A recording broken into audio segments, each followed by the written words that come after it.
From the moment my sister and I were in our mother's womb, our grandfather had already mapped out our futures. He arranged two engagements for us. One was to Leo, the grandson of a man he had served with in the army.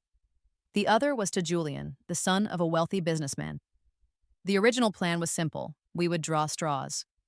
As fate would have it, my sister was meant to marry Julian, and I was to marry Leo. But my sister Clara took one look at Leo and decided he wasn't handsome enough for her. She insisted on switching, determined to marry the man she found more attractive. I didn't have a strong opinion either way, so I agreed to take her place and marry Julian. After our wedding, the Julian family's business seemed to skyrocket. As the young lady of the household, I found myself in a world of admiration and glamour. My life was, by all accounts, a success. Clara's life, however, took a different turn. After marrying Leo, she discovered he was just an ordinary army officer. She found him rigid, boring, and with very little money. Watching my life unfold so splendidly, she grew more and more bitter. That resentment reached its peak at our grandfather's birthday party. In a quiet corner of the banquet hall, she stabbed me to death, screaming that Julian should have been her husband, that I had stolen the life that was meant for her. A sharp, burning pain exploded in my stomach. I looked down and saw her hand gripping the handle of a fruit knife, the blade buried completely inside me. The cheerful music of the party and the laughter of the guests carried on in the background, a strange soundtrack to the tragedy no one else had noticed. "Julian should have been mine! You stole my life! I hate you!" she shrieked, her eyes wide with a madness I had never seen. She pulled the knife out with a single vicious tug, and my blood sprayed onto the pink dress she had chosen so carefully for the occasion. I collapsed, my vision blurring at the edges. The last thing I saw was her twisted smile and Julian's horrified face as he ran toward me. When I opened my eyes again, we had both gone back in time. It was the day of our 20th birthday, the very day Leo and Julian were scheduled to visit our home with their marriage proposals. This time, Clara rushed to make her choice known. She wanted to marry Julian. With a smug look, she told me, "Now it's my turn to marry the rich and powerful one. You can spend your life miserable with that cold, penniless loser." "Amelia, wake up! Leo and Julian are almost here." My mother's voice pulled me from my thoughts. I was sitting at the vanity in my bedroom, staring at my 20-year-old face in the mirror.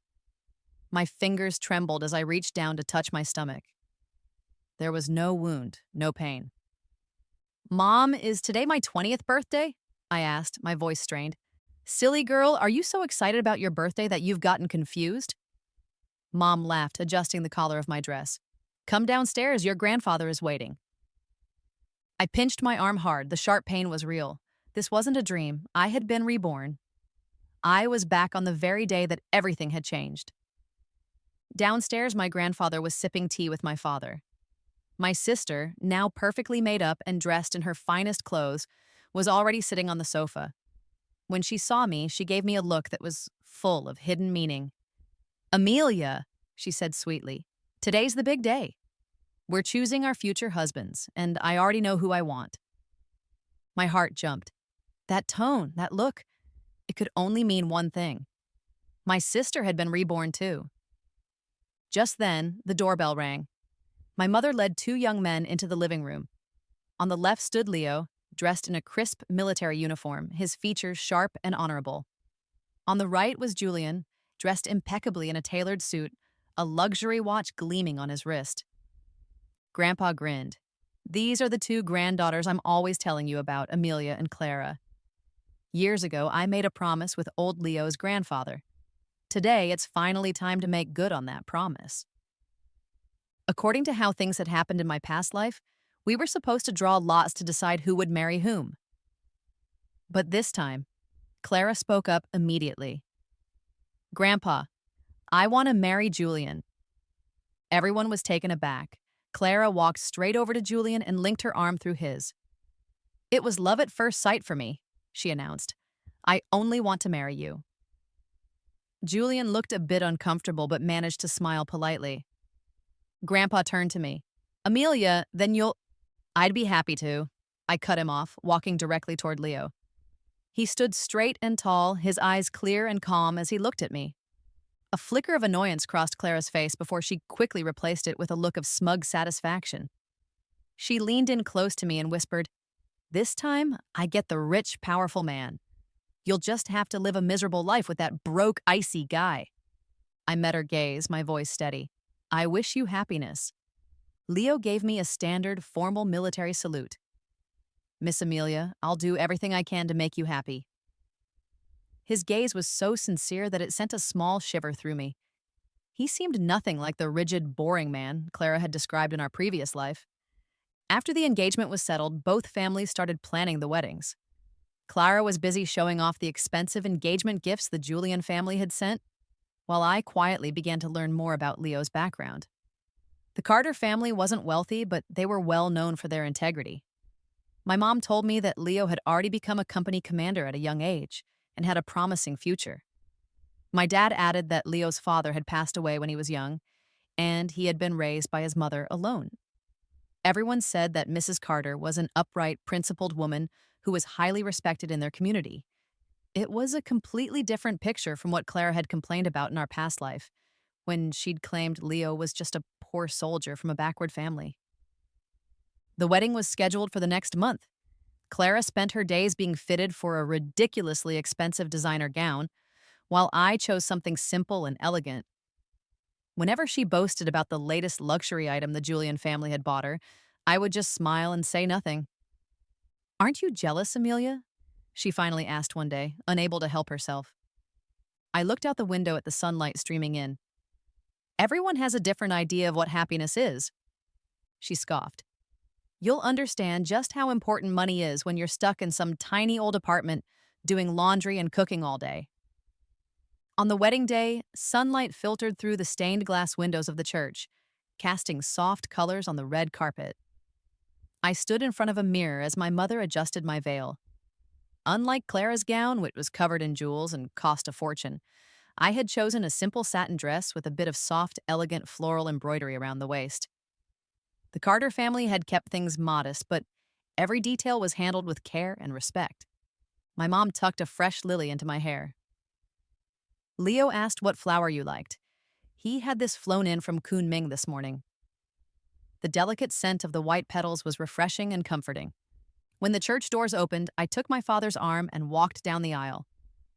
Leo stood tall at the altar, his military uniform perfectly pressed, his shoulders so crisp they looked like they could cut paper. When he turned and saw me, his eyes lit up as if stars had fallen into them. "You look beautiful today," he whispered, his voice trembling just a little, not from formality, but from something deeper. His gaze was so focused, it felt as if the whole world had faded away and I was the only person left. Even the tips of his ears were turning red.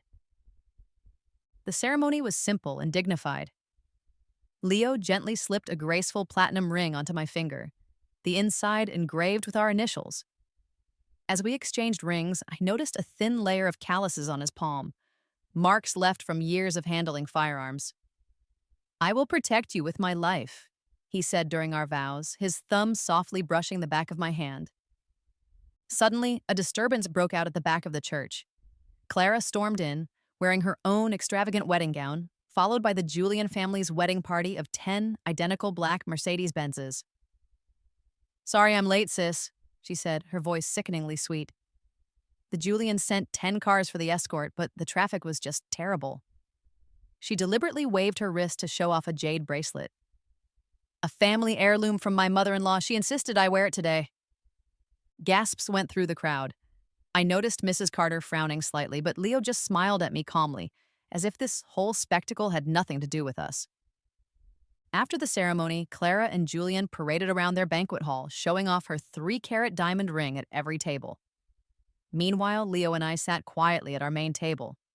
He patiently peeled shrimp for me, dipping them in vinegar before placing them on my plate. "You don't have to do that," I said, feeling a little embarrassed. "I'm used to taking care of people in the army," he replied with a soft smile. "And now, you're the only one in my home.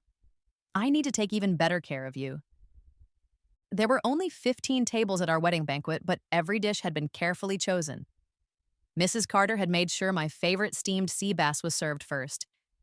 It was clear she had paid attention to my preferences. Clara's wedding, on the other hand, had 80 tables. I heard later that the leftovers filled 3 large garbage bins behind the hotel. That night, we returned to our new home, an apartment provided by the military. It was a simple 2-bedroom unit with sturdy, practical furniture. Leo came up behind me and wrapped his arms around my waist. "Sorry, this place is a bit small," he said softly. I turned around to face him. "It's perfect. It faces south and gets great sunlight." His eyes lit up. He suddenly reached up to the top of the wardrobe and pulled down a box. "I got you a surprise." Inside was a beautifully bound set of military history books, the very ones I had casually mentioned wanting to read a while back. I looked up at him, surprised. He scratched the back of his head. "I saved a note in my phone. I thought it would make a good wedding gift." The next morning, before the sun was fully up, I was still half asleep when I smelled eggs frying. I reached out and realized the bed beside me was empty. I tiptoed into the kitchen and found Leo at the stove, wearing an apron and carefully flipping eggs. A pot of milk was warming on the side. When he saw me, he seemed a little flustered and quickly turned off the heat. "Did I wake you? You're up early." "I'm used to waking up at 5:30 in the Army," he said with a sheepish smile as he put the eggs on a plate. "I wanted to let you sleep a little longer." The eggs were perfectly golden and crispy on the outside, exactly how I liked them. I remembered then how, at the wedding banquet, he had quietly watched me take only the fully cooked eggs. After breakfast, Leo insisted on doing the dishes. Sunlight streamed through the thin kitchen curtains, casting a soft light on his face. His jawline was so sharp it looked like it had been drawn with a fountain pen. He caught me staring and smiled. "I'm taking you to meet my mom today. She's been talking about making soup for you." His mother lived in an old house on the military base. As soon as we stepped inside, the rich aroma of herbal chicken soup filled the air. She gently pulled me down to sit beside her and studied my face. "Leo didn't bully you, did he?" "Mom," Leo muttered, his ears turning red. "He's been wonderful," I said, unable to stop smiling. "He even made me breakfast this morning." Her eyes lit up. "This boy has been a caring one since he was little. When he was 8, he could already cook noodles and take them to the hospital for his dad." Then she suddenly grew quiet, her expression dimming for a moment. I learned later that Leo's father had died from injuries he sustained during a mission. Leo's decision to join the military had been deeply influenced by him. That afternoon, his mother prepared a full table of dishes and kept piling food onto my plate. As we were leaving, she pressed a small red cloth pouch into my hand. "This was passed down to me by Leo's grandmother. It's yours now." Inside was a simple orange jade bracelet, warm and smooth, clearly something that had been worn often and cared for well. "It's not worth much," she said, a little embarrassed. I slipped it on immediately. "It's beautiful. Thank you, Mom." On the way home, Leo held my hand tightly. At a red light, he suddenly said, "After my dad passed away, my mom raised me all on her own. She always told me, a wife isn't a housekeeper. She's a partner, someone to face life together with." His words warmed me from the inside out. Just then, my phone buzzed. It was a photo from Clara. She was standing on the spiral staircase of the Julian family's villa with a wall of luxury handbags behind her. "Jealous, Amelia," she wrote, followed by a smug-looking emoji. I locked my screen without replying. Leo was at a street vendor's cart nearby, seriously inspecting roasted chestnuts as if he were carrying out an important military task. "You said last time you liked these," he said, handing me a warm paper bag. I peeled one open and took a bite. It was sweet and fragrant, the taste filling my mouth with a simple, comforting warmth. That evening, while I was organizing my wedding keepsakes, I noticed that the inside of the bracelet Leo's mother gave me had 4 small characters engraved: peace and joy. Outside, Leo was hanging laundry on the balcony, the moonlight outlining his figure in a soft, gentle light. Leo never missed a morning, always up by 5:30 sharp. I decided to try to match his routine. When I pushed open the kitchen door, he was pouring hot water into a thermos. He looked surprised. "You're up early." "I wanted to make breakfast for you," I said, tying on an apron and getting eggs from the fridge. His lips curled into a smile. He came up behind me and wrapped his arms around my waist. "Let me teach you. This old stove is tricky. The heat control is important. He placed his hand over mine, adjusting the burner knob. His breath brushed against my ear. In that moment, I couldn't help but remember how Julian had never once set foot in the kitchen. He always sat at the dining table, reading the newspaper, waiting for me to bring him his coffee. My hands felt clumsy as I tried to cook the eggs and the yolk broke, but Leo ate every last bite with enthusiasm. "You did better than me on your first try," he said cheerfully. I remembered how my first attempt at frying eggs back then had ended with them being burnt to a crisp. After breakfast, he insisted on washing the dishes himself. "Weren't you going to the military base commissary to shop today? I'll drop you off on my way," he offered. On the drive there, he told me in detail which stall had the freshest vegetables and which shop owner sold the best cuts of meat. These were little bits of information he had carefully remembered from his weekly trips home. After Leo dropped me off, I stood outside the commissary and took a deep breath. "You must be Captain Carter's wife," one of the smiling vendors said as she handed me a cloth bag. "Little Leo called yesterday and told me you'd be coming. He asked me to save you a fresh bass." I stood there, stunned. Leo had even thought that far ahead. That afternoon, I followed a recipe on my phone and managed to make one dish and one soup. I had added a little too much salt, but the feeling of accomplishment was stronger than anything I had ever felt, even when dining at a five-star restaurant in my previous life. After lunch, I opened my notebook and started writing down everything I could remember about the military system from before. In 2015, there would be a large-scale military drill. In 2016, new equipment would be tested. Suddenly, my phone rang. Clara's overly cheerful voice came through. "Sis, I was at a spa nearby your military district, so I thought I'd stop by and visit you." An hour later, a red Porsche pulled up in front of the military housing building. Clara stepped out, wobbling on her 10-centimeter heels. Her eyes swept over our modest apartment, and her lips twitched. "Julian insisted on buying me this car, said it was a wedding gift." She jingled the Louis Vuitton keychain hanging from her car keys. "Sis, you don't even have a housekeeper." I handed her a cup of tea. "I'm used to it. It feels comfortable this way." She suddenly leaned in. "Is Leo treating you well?" Even under her thick layer of foundation, I could see faint dark circles under her eyes. "He's great," I replied, pointing to the vase of fresh sunflowers on the windowsill. "He brings home little things every day." Her smile faltered for a split second, then she quickly recovered and put on a smug grin. "The Julian family just bought me a full set of jade jewelry. They say it's a family heirloom." Her phone rang. When she saw who was calling, her fingers trembled slightly. I have to go. My mother-in-law scheduled a mahjong game." She stood up quickly, knocking over her teacup with her Chanel bag. When I walked her to the door, I noticed a thin, red scratch on the back of her neck. It looked like it could have been made by a rope. She saw me looking and quickly adjusted her collar. "The cat scratched me," she said casually. Watching her hurry away, I couldn't help but think. In our past life, around this time, Julian had already started seeing other women behind her back. That evening, Leo came home with a request. "A few of my teammates are coming over for dinner tomorrow. Is that okay?"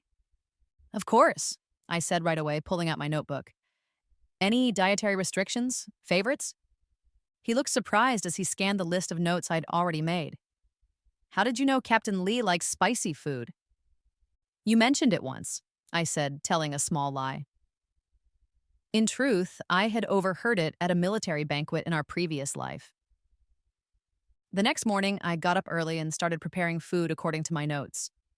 As the braised pork was simmering on the stove, Leo walked in with 3 of his fellow soldiers.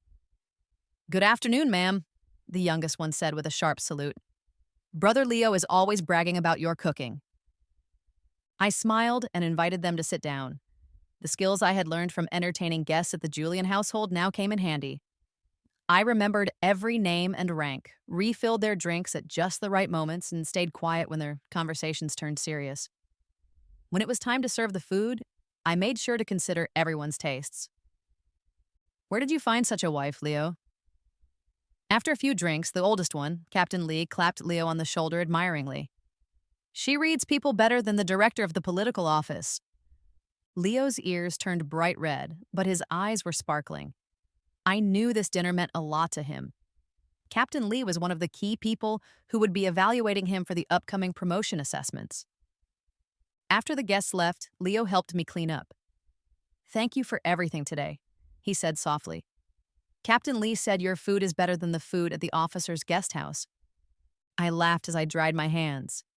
I used to help my mom host guests at home all the time.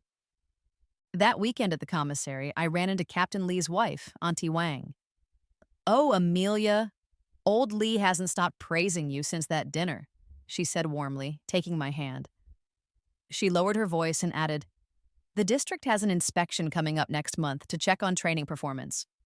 How's little Leo preparing for it?" "He's been working overtime every day," I answered with a smile. I pretended to be worried. "I just don't know what the higher-ups are focusing on this time." Auntie Wang lowered her voice even more. "Word is, this time they're focusing on night combat and information-based equipment operations." Later that day, back at home, I casually mentioned, "I heard from someone at the commissary that the third company has been doing a lot of training for nighttime shooting drills. Their scores are apparently really good." Leo paused thoughtfully and gave a small nod. That night, he came home late and told me he had stayed behind to run some night tactical exercises with his unit. A month later, after the inspection was over, Leo was recognized as the model officer for night combat operations. At the celebration banquet, his direct superior patted him on the shoulder and said, "You were well prepared, right on point with the inspection's focus." Leo turned to look at me, his eyes filled with a mix of curiosity and gratitude. I just lowered my head and focused on chewing a rib. That night, before bed, he suddenly asked, "How did you know they would focus on night operations this time?" "I guessed," I said, setting down my book. "Didn't the district just get new night vision equipment recently? It makes sense they'd want to test how effective it is." He stared at me for a few seconds, then chuckled. "Amelia, you're full of surprises." Outside, the moonlight was soft, like flowing water. I listened to his steady breathing beside me, but my thoughts drifted far away. Clara was probably lying in the Julian family's massive king-sized bed. But was there anyone beside her? At 3 in the morning, I woke up suddenly, drenched in a cold sweat. In my dream, Clara was holding a blood-stained fruit knife, and behind her, Julian was standing in the shadows, sneering. The moonlight outside my window was ghostly pale. Leo lay next to me, sleeping soundly, his breathing calm and even. I quietly got out of bed and went to the study. Turning on the desk lamp, I opened my notebook. Half of it was already filled with important events I remembered from my past life. The drastic drop in steel prices in the third quarter of 2015. Personnel changes in the military district at the end of the year, a testing accident with some new equipment. I circled one particular line, the regional military competition in September 2015. The next morning, over breakfast, I asked nonchalantly, "Is training going smoothly these days?" Leo sat down with his soy milk. "There's a confrontation drill next week. I've been studying the topographical maps." "My hometown has a lot of hilly terrain," I said, handing him a napkin. "I used to hike in the mountains as a kid. I know a few hidden trails." His eyes lit up. "Really?" Using my memory, I sketched out the terrain behind Leo's hometown and marked several old herbalist paths. "This creek dries up in September. You could use it as a hidden passage," I pointed out. "But be careful on the eastern slope. There's a section of loose rock that can give away your position." Leo studied the map for a long time before looking up. "Amelia, how do you know all this?" "I joined the orienteering club in college," I lied with a smile. "And my dad is a military history buff. We have a lot of books like this at home." 3 days later, Leo didn't get home until very late. His eyes were gleaming with excitement. "We used your route today for a flanking maneuver. We took out the red team's command post. The brigade commander praised us on the spot." I helped him out of his mud-covered combat uniform. "Must have just been good luck." "No, it wasn't," he said, gripping my hand. "That warning about the rocky slope? You were right. There were red team sentries stationed there. We circled around from the downstream route." The kettle on the stove started to whistle sharply. I turned to shut it off, hiding the smile that was spreading across my face. That weekend at the commissary, Auntie Wong pulled me aside mysteriously. I heard little Leo did exceptionally well in the drill. The command is considering him to lead the cross-regional military competition. Really? I nearly dropped the basket of eggs I was carrying. On the way home, my phone rang. Clara's voice sounded thick, like she had a stuffy nose. Sis, are you busy? Just finished grocery shopping. What's up? There was a pause on the other end. Then she said, Julian hasn't come home for 3 days. She suddenly started crying. My mother-in-law says I'm useless, that I can't even keep my husband around. I stood on the roadside under a sycamore tree, watching the sunlight filter through the leaves, casting dappled shadows on the pavement. Maybe his company is just busy with a new project. I wouldn't know, Clara sobbed. They keep saying something about funding rounds and equity agreements. I don't understand a word of it. Sis, how did you used to… She cut herself off mid-sentence. I tightened my grip on the phone. She had almost let it slip. She wanted to ask how I had dealt with this kind of thing in my past life. Pay more attention to his work, I said flatly. At the very least, try to remember the names of his colleagues and what project he's currently working on. Who can remember all that? Clara said irritably. Yesterday, his secretary called. I mentioned a Mr. Wong by accident, but apparently it was someone named Lee. Julian yelled at me for embarrassing him. When I got home, Leo was in the study, going over strategy materials for the upcoming competition. I made him a cup of tea and set it by his hand. He naturally pulled me down to sit beside him. Help me look at this tactical setup, he said. That simple act of trust warmed my heart. On the last day of September, Leo was officially appointed as the team leader for the military district competition. During the announcement, the political commissar specifically praised his innovative thinking and tactical planning. At the celebration banquet, Leo's direct superior, Colonel Chen, was flushed from drinking. Leo, something's clicked with you lately, huh? He laughed. That flanking tactic in the last drill and this new multi-unit coordination plan, both sharp ideas. Leo glanced at me and smiled. I have a good woman at home. Colonel Chen patted my shoulder. I've heard all about you, Amelia. Captain Lee says your braised pork is out of this world. I'll have to try it myself one day. As everyone laughed, my phone buzzed.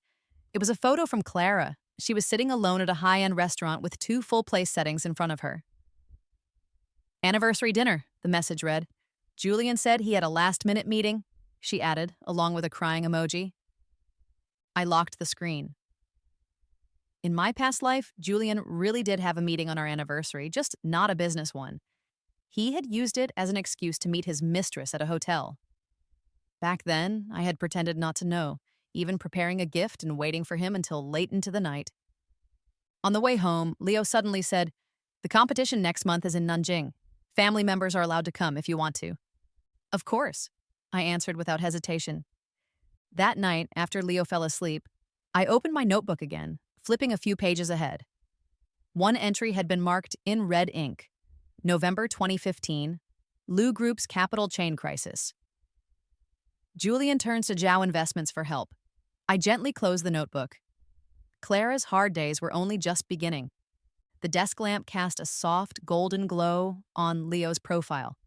In front of him lay the 7th revision of his battle plan. The interregional competition was just 2 weeks away, and for the past 3 days, he had only been sleeping 4 hours a night. I quietly set down a cup of honey grapefruit tea. He looked up and rubbed his tired, bloodshot eyes.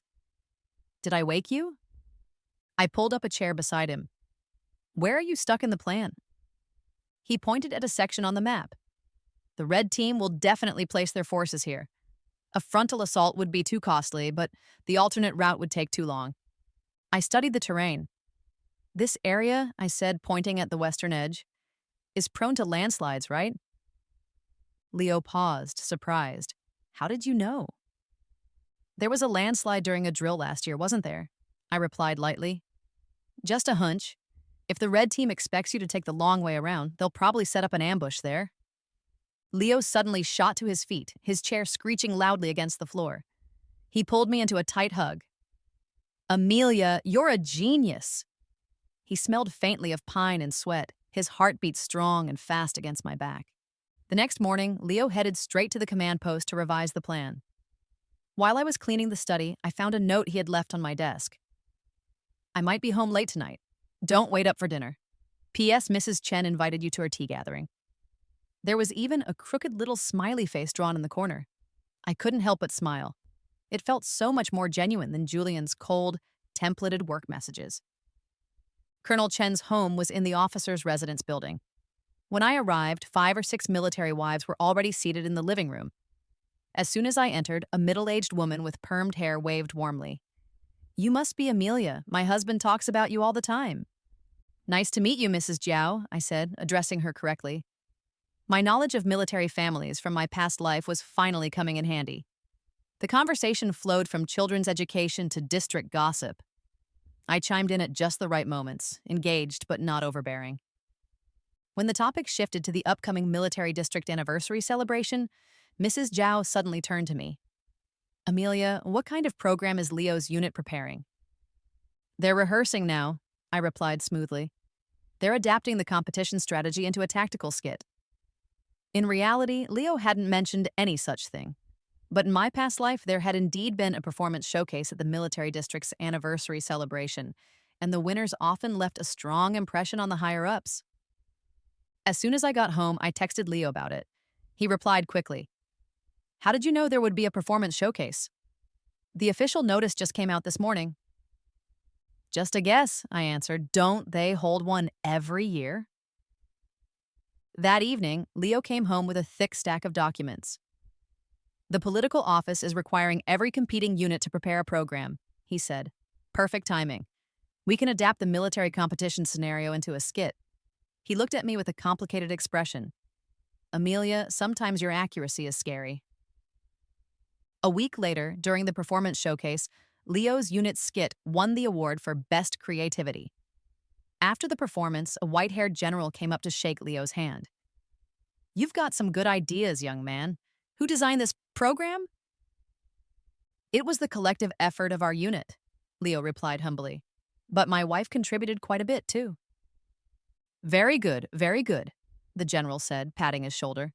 "A husband and wife working together can accomplish anything." He looked thoroughly pleased. The evening banquet was held at the district guest house. I chose a navy blue dress, elegant without being too showy. When Leo saw me, his eyes lit up. "You look beautiful." At the banquet, I noticed several military wives subtly observing my manners. "Leo's wife has such poise," Vice Commander Xiao commented to Colonel Chen, his voice just loud enough for me to hear. As he spoke, a stir rippled through the banquet hall. A familiar figure staggered inside. Clara was wearing a revealing evening gown, her cheeks flushed an unnatural shade of red. Behind her stood Julian and a balding, middle-aged man. "This is our company's latest investment proposal, Mr. Wong." Julian's polished voice floated across the room. Clara's eyes were unfocused, the wineglass in her hand trembling. The moment she spotted me, her eyes widened in shock. Julian finally noticed us too.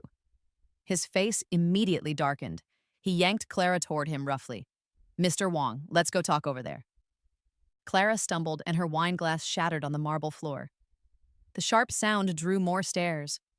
She tried to say something, but Julian shot her a vicious glare that made her fall silent. "Isn't that the heir to the Liu Group?" Colonel Chen's wife whispered. "Bringing his drunk wife to a business meeting?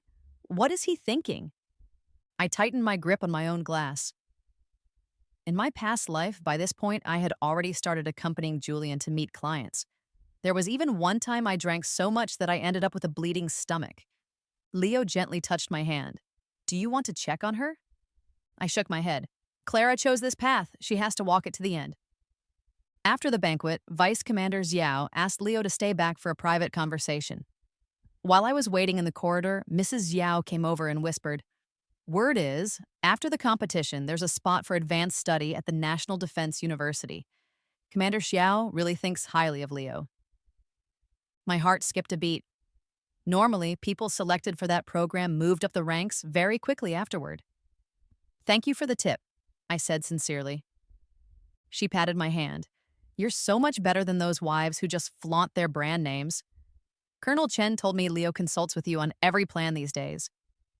I just offer a few ideas, I replied modestly. When Leo came out, his eyes were shining. Vice Commander Xiao wants me to write a paper on information-based warfare. On the ride home, he couldn't stop talking about his ideas for the paper. Late that night, my phone buzzed. It was a voice message from Clara. The background was filled with the sound of vomiting. "Sis, I can't take it anymore," she cried. "He told me to keep that disgusting old man company." I stared at the ceiling for a long time. Eventually, I replied, "Do you need me to call you a car to go home?" "No," she sniffled. "My mother-in-law said if I mess up another deal, she'll cut off my credit card." I set my phone aside. Outside the window, a pale moon hung over the military base's watchtower, cold and bright. The day the acceptance letter from the National Defense University arrived, I was at the sink, dry heaving. A week of morning sickness had already made me lose 3 pounds. My face in the mirror was as pale as paper.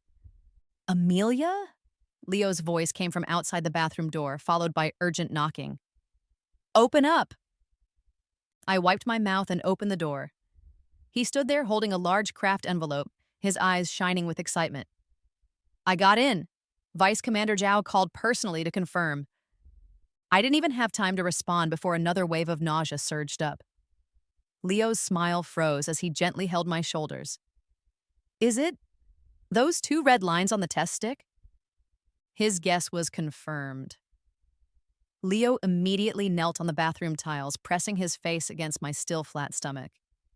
He wrapped his arms around my waist like a child who had just been handed a bag of candy. "A double blessing," he murmured. When he looked up, the corners of his eyes were slightly wet. "I'm going to tell the political commissar today that I'm withdrawing from the program." "Don't talk nonsense," I said, tugging on his ear. "This is a rare opportunity. But I don't want to leave you alone." His warm palm rested gently over my lower abdomen. "My mom can come take care of me." I cut him off. "And if not, we can hire a nanny. Leo Carter, if you dare throw away this opportunity, I'll take the baby and move back to my parents' house." He stared at me for a few seconds before suddenly bursting into laughter.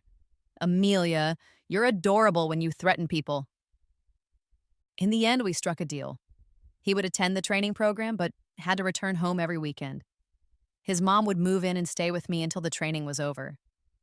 When Mrs. Carter arrived, she brought 3 hens and a bundle of traditional herbs, instantly turning our kitchen into an herbal soup kitchen. The whole apartment smelled of angelica root and goji berries. "After Leo's father passed, I relied on herbal remedies to get through it," she said, as she skimmed foam from the broth. "Now you're eating for 2. You need the best nutrition." I sat on a low stool, peeling garlic, as sunlight filtered through the gauzy kitchen curtains, casting a warm glow on the silver strands at her temples. After Leo left for training, he sent me texts every day.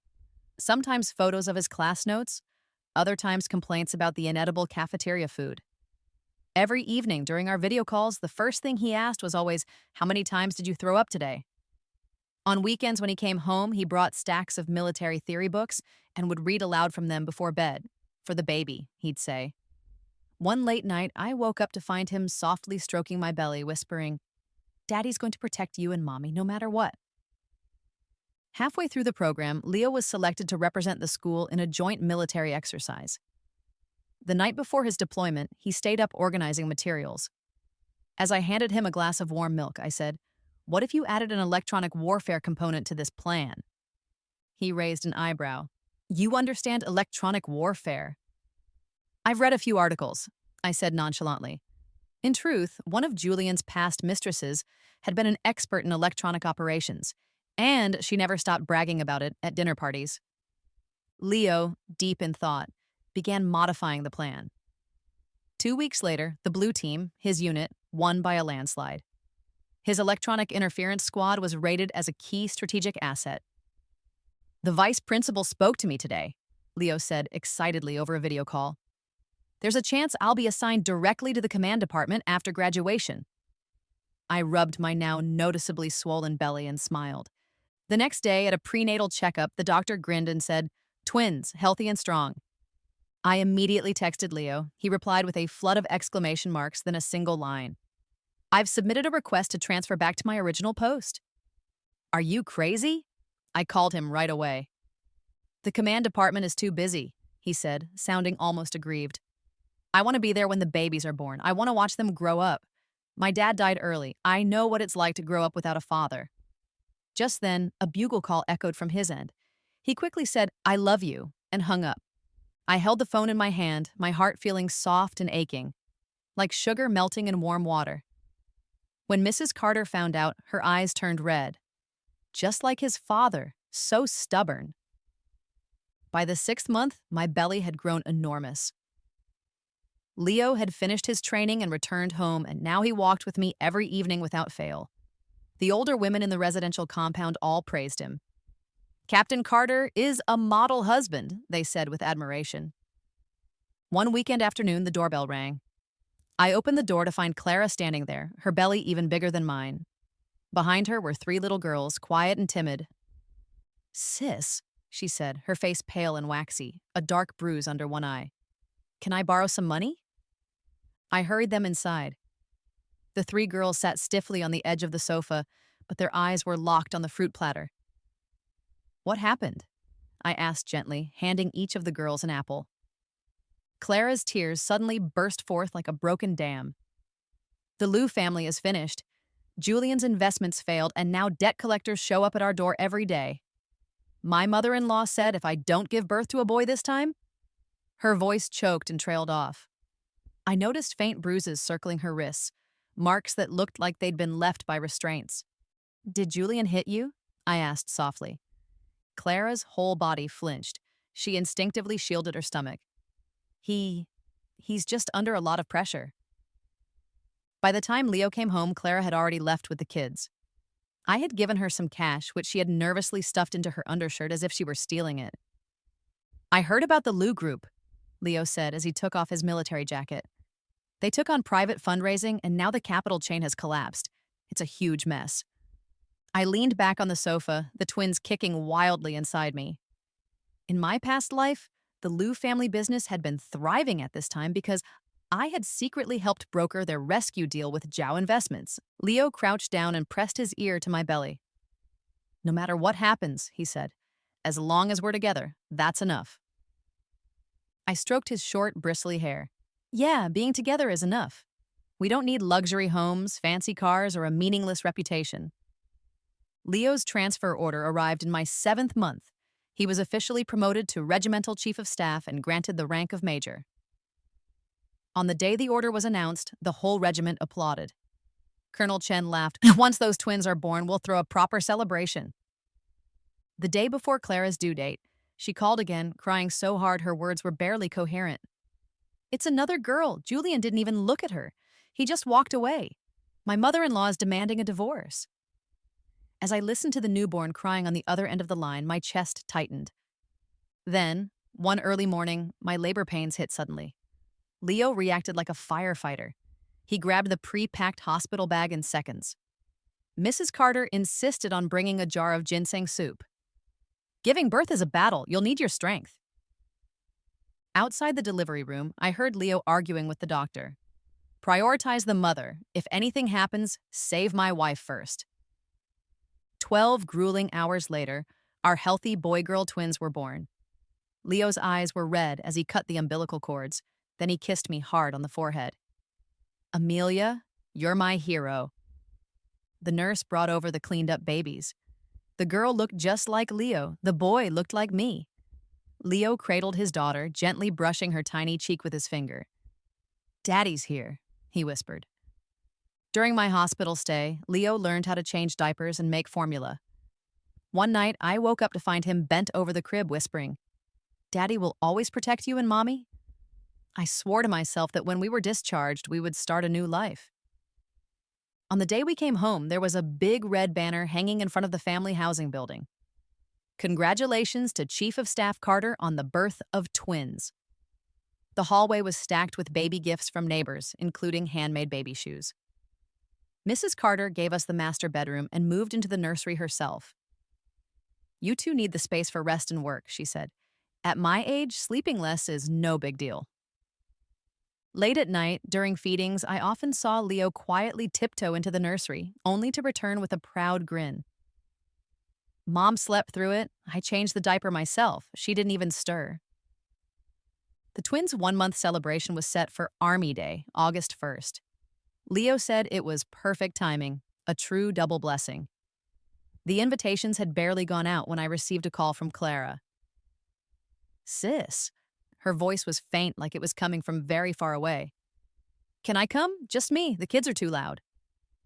Of course, I said. I paused. Are you okay? There was a long silence on the other end. The Liu family is bankrupt. Julian's gone. After I hung up, I looked at the two sleeping babies in their crib.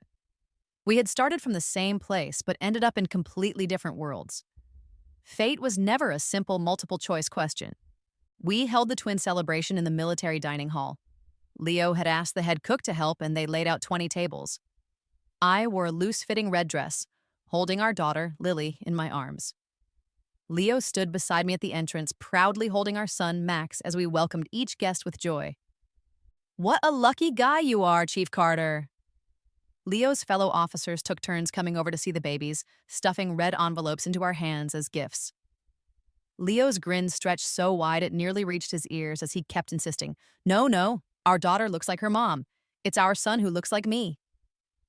Sunlight streamed through the glass windows of the dining hall, casting a warm glow over the red-clothed banquet tables. I gently rocked our baby girl in my arms. Her little cheeks were rosy, and once in a while she would break into a toothless grin. Every time she smiled, Leo would beam and say, See, my little princess is smiling at me. Colonel Chen and his wife came over to offer their congratulations, each handing one of the babies a red envelope. Leo, looks like you've got it all, career and family both flourishing, the colonel said. Leo had just opened his mouth to respond when a stir broke out at the entrance. Clara stood there in a wrinkled dress, clutching a cheap plastic bag. She was so thin, her cheekbones jutted out sharply, making her eyes look unnaturally large, full of unease and envy. She walked over slowly, her voice rough and sandpaper-like. This is a gift for the babies. Inside the plastic bag were 2 pairs of baby socks.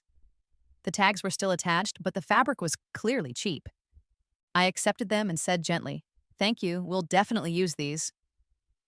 Her eyes landed on the twins in our arms and her lips trembled.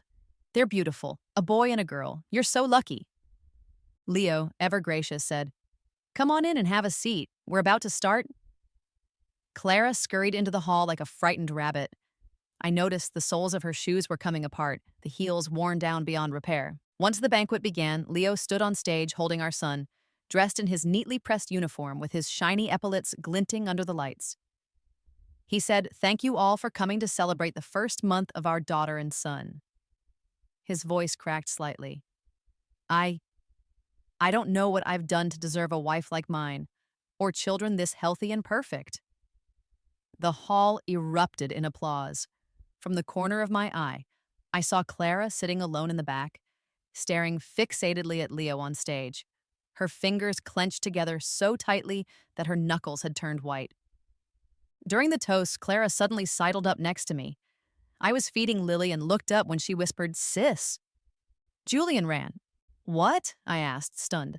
His company went bankrupt, she said, her voice tight with rage. He's buried in debt. Last week, in the middle of the night, he packed his stuff and left, didn't even leave a note. Her eyes glistened with tears, but the dominant emotion behind them was anger. I noticed a bruise around her neck, like someone had grabbed her. Where are you living now? I asked. My mother-in-law, Clara sneered. That witch mortgaged the house. I'm staying with the kids in one of Julian's old properties in the suburbs. No heating? Nothing. I remembered how in my past life, Julian had also faced bankruptcy. I had pulled strings through Zhao Investments to get him the funds he needed to survive. Back then, he had held me and said, Marrying you was the best thing that ever happened to me. But soon after, he was in bed with his secretary. After the banquet, Clara lingered, hesitant to leave. When the last guest had gone, she suddenly dropped to her knees and clung to my leg. Sis, please lend me 100,000 yuan. The kids need to eat. They need to go to school. Startled, I nearly dropped the baby. Leo rushed over to take Lily from me. Let's go talk over there, I told her quietly. I don't have that much in cash, I said, helping her up. And even if I did, the Liu family situation isn't something a small amount can fix. 50,000 then, she cried, clutching my hands so hard her nails dug into my skin. I know Leo just got promoted. You guys have money. In the end, I gave her 20,000 yuan and told her she didn't need to pay it back. As she grabbed the money, the way her eyes lit up reminded me of the moment back in our past life when she had plunged a knife into me for this very same reason. You're so damn lucky, she said, stuffing the bills into her bra, her voice bitter and venomous. No matter who you marry, your life turns out perfect. Leo drove her to the train station. When he came back, he said quietly, She cried the whole way there? She said she regrets fighting you over Julian. I didn't respond as I rocked Max in my arms, trying to calm his crying. Regret. The only thing she regretted was betting on the wrong man to make her rich. That night, I opened an education fund account for each of Clara's 5 daughters. I arranged for automatic monthly deposits to ensure they would all have a chance to go to school. 3 months later, while I was buying formula in the baby section at the mall, I sensed someone following me. When I turned around, I spotted Clara ducking behind a shelf in a panic. Come out, I said aloud to no one in particular. She shuffled out slowly, holding her youngest daughter, who was as thin as a kitten, and crying with a voice that was barely audible. Why are you following me? I asked, then stuffed a few cans of formula into her cart. Her eyes turned red. I went to the bank. I know it's you sending money for the kids. Her voice trembled. Why? After everything I did to you? The kids are innocent, I said simply. Then I grabbed a few packs of diapers and tossed them in as well. Suddenly, she grabbed my wrist. Sis, Julian's a monster. He took everything. My jewelry, even my wedding ring. I looked down at her rough, worn hands and was reminded of my past life when Julian had taken my jewelry piece by piece. He had claimed they were gifts for clients' wives when in reality they were for his mistress. You need to find a job, I said with a sigh. A friend of mine runs a daycare. I can refer you as a caregiver. Clara yanked her hand back like I had burned her. Me? Serve other people's kids? I'm from the Liu family. The Liu family doesn't exist anymore, I said calmly. You need to eat. Your kids need to go to school. Her face twisted through several expressions before she finally forced out, I'll think about it. Then she hurried off without even saying thank you. When I got home, Leo was reading a fairy tale to the twins. Lily was drooling on his chest while Max stared intently at the illustrations. You're back, Leo looked up with a smile. Max rolled over for the first time today. I set the formula down and kissed both of the babies. Leo smelled of gentle soap and baby lotion, a scent so warm and reassuring. Amelia, Leo said, his tone more serious this time. I'm going on a work trip to Beijing next week. I might be gone for 2 weeks. I folded Lily's onesie. Mom's here to help. We'll be fine. It's for a Central Military Commission meeting, he said in a lower voice. There's a chance I'll be reassigned to a headquarters position. I looked at him, stunned. In my past life, that transfer had marked the start of a meteoric rise in his career. That's good news, I said, trying to sound calm even as my heart raced. Leo scratched his head. But it means living in Beijing full-time. I was thinking of turning it down. Don't be ridiculous. My voice rose sharply, startling Max. I quickly patted him gently, softening my tone. Do you know how many people would kill for an opportunity like that? But the kids are still so young. We'll move with you, I interrupted. Leo, don't give up your career for the family. You'll just end up losing both. He stared at me for a long moment, then suddenly smiled. Amelia, sometimes I think you're more mature than I am. He placed the twins into their cradle and wrapped his arms around me. Then let's go to Beijing together. I leaned against his shoulder, breathing in that warm, familiar scent. Being together as a family was all that mattered. The appointment came sooner than expected. Leo was promoted to deputy director of a division under the Central Military Commission, bypassing the standard procedure. The announcement ceremony was held at the Defense Department itself. Vice Commander Xiao attended in person, clapping Leo on the shoulder. 35 and already at the deputy division level, there are few in the whole army who can match you. The celebration was hosted at the military district's guest house. I wore a tailored navy blue suit dress, my hair tied back neatly. Leo stood tall beside me in his full dress uniform, the stars on his epaulets gleaming brightly. People came over one after another to toast him. Somewhere along the way, the respectful Miss Amelia had been replaced by Mrs. Carter. Comrade Amelia's contributions are no small thing, one retired general chuckled. I heard Deputy Director Carter's proposal on information-based warfare. Wasn't that your work? I gave a modest smile. I just helped proofread it for typos. In truth, the key ideas behind that proposal had come from a drunken conversation I'd overheard in my past life between Julian's mistress and a military insider. At the time, I had just assumed the man was bragging. I never imagined that after being reborn, his drunken ramblings would become so useful. The banquet didn't end until late that night. Leo had drunk a little too much and held my hand tightly the whole ride home.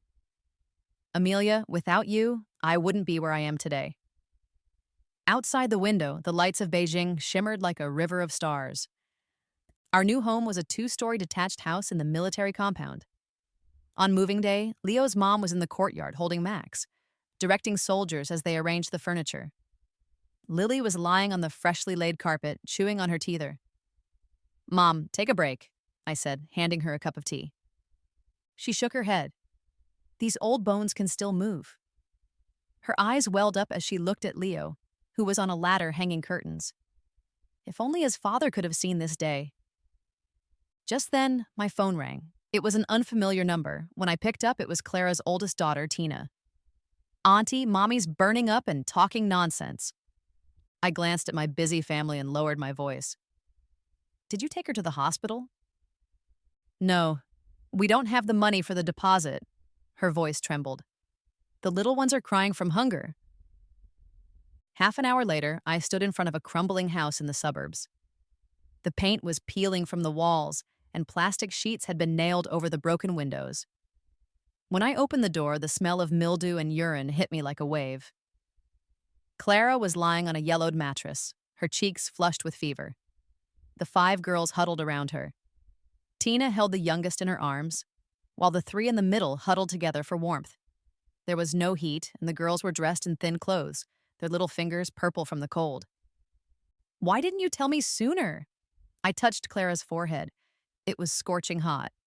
When she saw it was me, she suddenly burst into tears. "Sis, I was wrong. I never should have fought you." "Don't say that now." I took off my coat and wrapped the smallest girl in it. "Tina, get your mom's insurance card. We're going to the hospital." Clara struggled to sit up. "I don't have insurance. It's been lapsed for half a year." I called an ambulance immediately and then had Leo's driver come pick up the kids. Clara was hospitalized for 3 days. I hired a nurse to look after her and temporarily moved the 5 girls into our guest rooms. "Let them stay," Leo said when he came back from shopping, carrying bags of new clothes and backpacks for the kids. "We have enough space." I shook my head. "Clara won't agree." And sure enough, when Clara was discharged and saw her kids clean, well-fed, and sitting around our dining table, her face instantly darkened. "Sis, what's this supposed to mean?"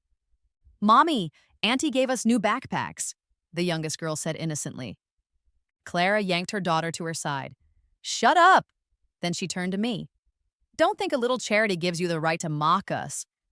Leo frowned and was about to speak, but I placed a hand on his. "The kids need to go to school. Tina's grades are good. She could test into a top middle school." "Don't you dare meddle!" Clara shrieked, her voice hysterical. "Haven't you taken enough from me already? You stole my whole life." She grabbed the girls and stormed out without even taking their coats. The youngest looked back at me, her eyes filled with longing. "Let her cool off," Leo sighed. "She'll come back when she thinks it through." But when Clara returned, things were even worse. It was snowing heavily that day. A soldier called from the gate to say there was a woman with children asking for me. Clara stood outside the sentry post, her down coat so filthy its original color was a mystery. The 5 girls clustered behind her like frightened chicks. As soon as she saw me, she fell to her knees in the snow. "Sis, please take us in. The landlord kicked us out." Leo was at a meeting. I asked the soldier to help bring them inside. A hot bath, warm food, clean clothes. The girls were soon asleep in the guest rooms. Clara sat on the living room couch, her eyes swollen and red. "Julian's gone for good," she said, clutching a mug of hot tea, her hands trembling. "He racked up over $3 million in loan shark debt. They said they'd take the kids as collateral." I was silent for a moment, then I said, "You can stay here for now, but under two conditions." Clara suddenly looked up, a flicker of hope in her eyes. "First," I said, "the children must go to school like normal. Second, you need to find a job, even if it's something basic." Her face shifted. I I could go work at that preschool your friend runs." "You wouldn't be helping my friend," I said, looking her straight in the eyes. "You'd be helping yourself. Clara, you're 30 years old. It's time to grow up." She lowered her head, the steam rising from her tea blurring her expression. The first few days went smoothly. Clara took the kids to a nearby school every morning and tried to help out with chores afterward. But things fell apart on a Friday night. Leo was away on a field assignment, and I returned early from a military wives meeting. When I pushed open the bedroom door, I found Clara standing at my vanity, holding the jade bracelet Leo's grandmother had given me. "I was just looking," she stammered, hastily hiding it behind her back. I stepped in and locked the door behind me. "Put it down." Clara's face went from red to white. She suddenly burst out, wrenching herself free. "Why do you get everything good? That bracelet should have been mine. Leo should have been mine. The good life should have been mine." "You were the one who gave up on Leo," I said calmly. Clara screamed as if I had stabbed her. "Don't act so smug. You just got lucky and married well." I looked at her twisted expression and felt an overwhelming fatigue. In both this life and the last, she always believed others' happiness was just dumb luck, never once seeing her own flaws. "I'll have someone take you to the relocation apartment in the suburbs tomorrow," I said, turning toward the door. "I'll send money for the kids every month until they're grown." Clara suddenly lunged at me, grabbing my bag. "Oh, where's the money? I know you have cash." We struggled, and the jade bracelet dropped onto the carpet with a soft thud. Leo's mother rushed in at the noise. Only then did Clara let go, panting heavily and glaring at me. "I'm fine," I said, as I smoothed down my disheveled hair. "Clara is moving out tomorrow." That night, I spoke to Leo on the phone. He was quiet for a while. "Want me to send someone?" "No," I replied, watching our twins sleeping peacefully. "Just rent her a place. Send the support regularly, but don't let her come into the compound again." The next day, Clara and her daughters were relocated to a 2-bedroom apartment in the southern suburbs. It had simple furnishings, enough for a decent life.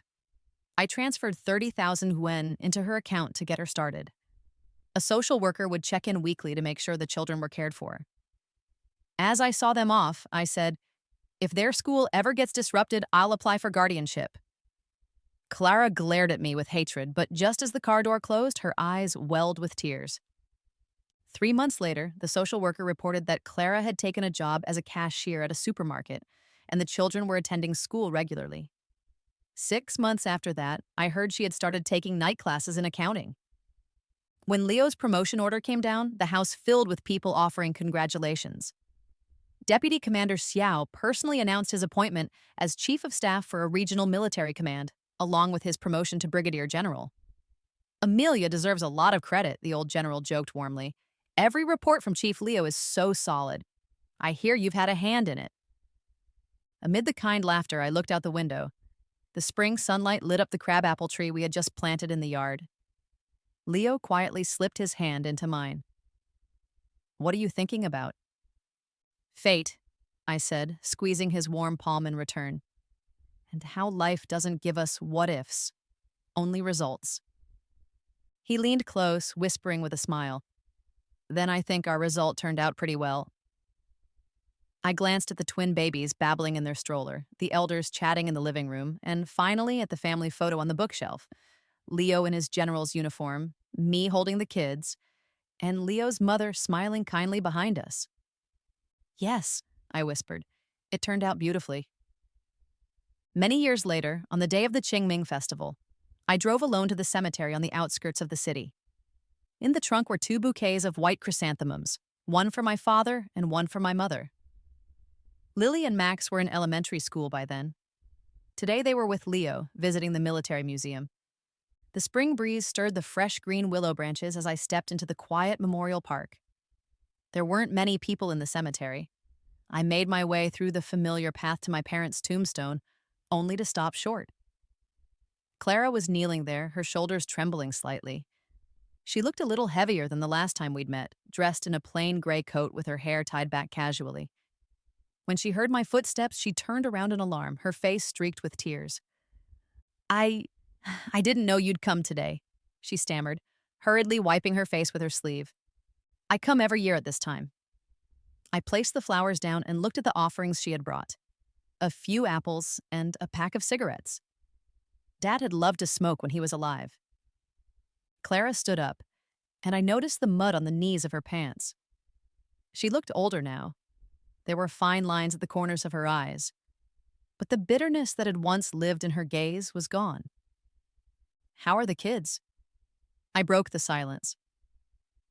Tina got into the teacher's college, she said quietly. The others are doing okay too, thanks to the education fund you've been sending. I nodded. Over the years, I had made sure the tuition was paid for all 5 of my nieces, but I never gave Clara cash directly. I had heard she worked at a supermarket during the day and did bookkeeping at night, raising the kids on her own. She reached into her bag and pulled out a plastic bag. I knitted these for the kids. I'm not very good at it, but it's real wool. I took the bag.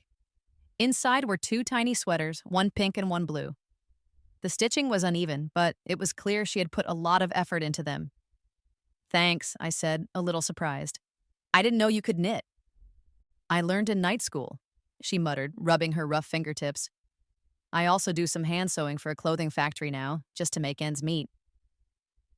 Sunlight broke through the clouds and lit up my parents' headstone. We stood side by side in silence for a while. Amelia, Clara said suddenly, I'm sorry. A breeze rustled the chrysanthemums on the grave, making their petals tremble. Back at the birthday banquet, years ago, her voice caught in her throat. I completely lost my mind. I took a deep breath. Since my second chance at life, this was the first time either of us had openly acknowledged that bloody night. It's in the past now, I said, looking at the photos of our parents on the tombstone. How's your life these days? It's okay, she said with a strange smile.